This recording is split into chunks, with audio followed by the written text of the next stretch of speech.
ಅಂದರೆ ಅವ್ರು 150 ಟಾರ್ಗೆಟ್ ಕೊಟ್ಟಿದ್ದಾರೆ ಅಂದರೆ ನಾವು 150 ರೀಚ್ ಮಾಡೋಕ್ಕಾಗಲ್ಲ ಅವರ್ಲಿ. ಆ ಟೈಮ್ಗಳಲ್ಲಿ ಕೂಗಾಡೋದು, ನಿಮ್ಮ ಕೈಲಾದರೆ ಮಾಡಿ, ಆಗಿಲ್ಲಾದರೆ ಹೋಗಿ ಬಿಟ್ಟು ನಾವು ಬೇರೆಯವ್ರನ್ನ ಕರ್ಕೊಂಡು ಮಾಡಿಸ್ಕೊತೀವಿ. 8:40 में निकलती हूँ, भाग के जाके, क्योंकि ना मेरा को लेट से पहुँचूंगी तो गेट का बाहर अंदर रख देगा, PM सर आएगा ज़्यादा गाली देगा. ಒಂದು ಬ್ಯಾಚ್ ಅಂದರೆ 32 ಟೈಲರ್ಸ್, 2 ಟೈಲರ್ಗೆ 4 ಹೆಲ್ಪರ್ಸ್. ವರಮಾನ ಇಲ್ಲ ಅನ್ನೋದೇ ಒಂದು ಚಿಂತೆ.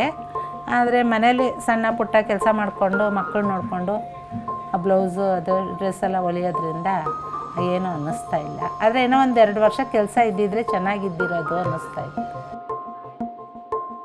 ಎಲ್ಲ ಕಾಸ್ಟ್ಲಿ, ನಾವು ಹೊಲಿಯೋದೆಲ್ಲ ಕಾಸ್ಟ್ಲಿ. ಇದು ಎಷ್ಟು ರೇಟು ಅಂತ ಕೇಳಿದಾಗ 2,000 4,000, ಒಂದೊಂದು ಶರ್ಟಿಗೆ 2,000 4,000 ರೇಟ್ ಹೇಳಿದ್ದಾರೆ.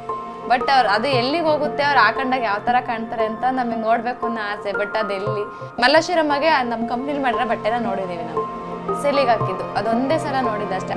ನಾವು ಫ್ಯಾಕ್ಟ್ರಿ ಗುಂಪಲ್ಲಿ ಇರ್ತೀವಿ, ನಾವು ಗುಂಪಲ್ಲಿ ಸೇರ್ಕೊತೀವಿ. ಕಾನೂನುಗಳೆಲ್ಲ ಏನಿದೆ ಅನ್ನೋದು ಗೊತ್ತಾಯಿತು. ಮತ್ತು ನಮಗೆ PF ES ಎಲ್ಲ ಯಾವ ಥರ ನಾವು ಯೂಸ್ ಮಾಡ್ಕೋಬೋದು ಅನ್ನೋದು ಗೊತ್ತಾಯಿತು. ಇವಾಗ ಬ್ಯಾಚಲ್ಲಿ ಯಾರಾದರೂ ಒಂದು 4 ಜನ ಎದ್ದು ನಿಂತ್ಕೋತು ಅಂತಂದರೆ ಅವ್ರುಗಳಿಗೆ ನಾವು ಸಪೋರ್ಟ್ ಮಾಡ್ತೀವಿ. नहीं, बेंगलोर पे नहीं रहना है, घर ही जाना है, घर ही जाना है.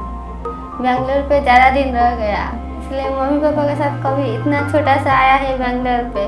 हम लोग भी ऐसे ही सोचते, उड़ीसा भी ऐसे ही काम मिला गया है, इसलिए पास भी जाके वही काम भी कर पाओगे.